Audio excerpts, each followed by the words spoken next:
waxaan kala wareegnay isduwaha agaasimaha guud ee wasaaradda horumarinta caafimaadka gaariga ambalaaska ahayd ee uu keenay degmada Geedbalaadh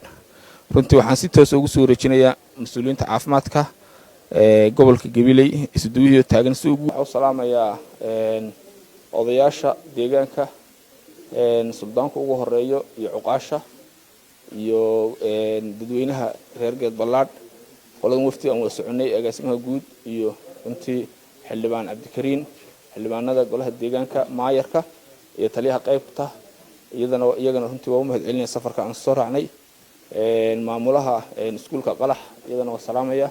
dhamaantii waxaan salaamayaa mar labaad iyo mar saddexaadba runtii maanta waa maalin weyn halkan waxaan isugu nimid oo kali ah horta way mahadnaq inaynu la kala wareegno gaariga ambalaaska ah ee wasaaradda horumarinta caafimaadku ay inugu deeqday gobolka Gabiley gaar ahaan degmada Geedbalaadh ay ugu deeqday waan uga mahad celinaa runtii agaasimaha guud iyo wasaaradda horumarinta caafimaadka xildhibaan Cabdikariin oo runtii ah shaqadii loo doortay oo runtii dabagal fara badan iyo shaqo fara badanba ku sameeyay xildhibaanada kale golaha deegaankana sidaasan ka sugaynaa iyagana runtii inay shaqooyinkaas u qabtaan dhamaantii waxaanu halka aynu u idmanahay oo cid kastoo dawlad u shaqeysa ama dawlad dhexe ha noqoto ama xildhibaano la doortay ha noqdeen mid hoos iyo mid saraba inaynu horumarinta bulshada ka shaqeyno runtii wax walbana iyadana ka horeysiinayna iyadana ugu muhiimsan in la wada qabto dawladeena runtii Soomaaliland waa ognahay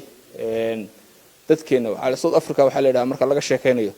bulshada reer South Africa waa la yiri dalka iyo dadka kala hormarayo dalka niman cadaan haysan jiro uu horumaray South Africa laakiin dadkeedu madow ahaayeen way dambeeyay laakiin Soomaaliland dadkeeda horumaray wali wadankii waa dambeeyay marka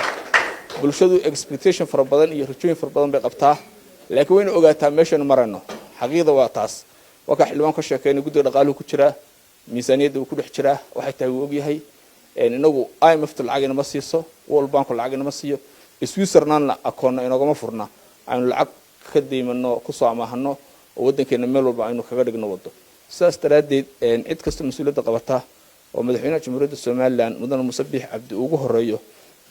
wuxuu ilaaliyay hantidii in corruptionkii la yareeyo si wixii soo baxay ee cashuur ah maadaameynan inagu lacag amaahan aynu qarankeena wax loogu qabto taan runtii waxaan qabaa meel fiican ba laga gaaray gobol ahaan markan Gabiley ku soo noqdo ambalaasada haddaan ka bilaabo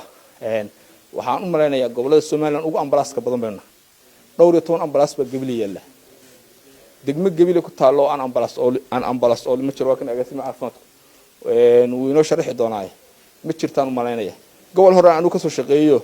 3 ambalaas baa yaalay ama 4 ambalaas inaana ka badnayn oo qaarkood dadweynaha iibsaday ambalaasada yaalay marka waxaas oo dhan wax runtii horumarkeena iyo dawladnimadeena markaan leeyahay dadka horumaray waxay ka dhigan tahay baahida dadku qaba fara badan runtii ummaduna way fiican tahay inay waxay qabaan sheegtaan haddana waa inaan xaqiiqda ka tagino ay ku sugnaadaan waxa wadanku ku sugan yahay waa inay ogaadaan iyo waxa la heli karo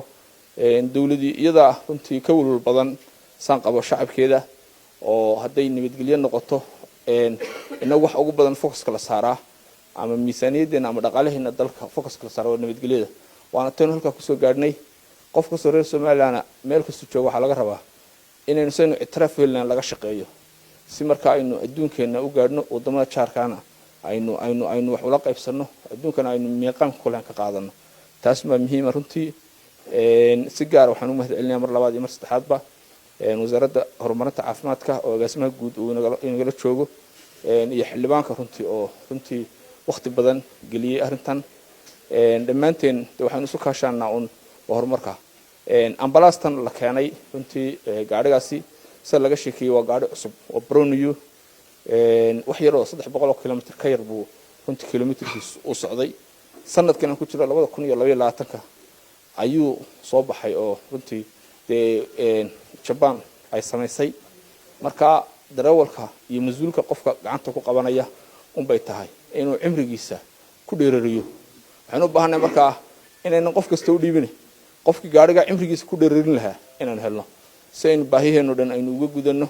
waajibaadkeena dabagalna aanu sameeyno mushaharkiisa iyo wax walba loo sameyn karaa laakiin mas'uuliyad adag in iska saarnaan u baahanahay waqtigo gaaban ama inta gaaban agaasimaha ku soo dhaweynaya inuu kelmadiisa yiraahdo aad buu mahadsantahay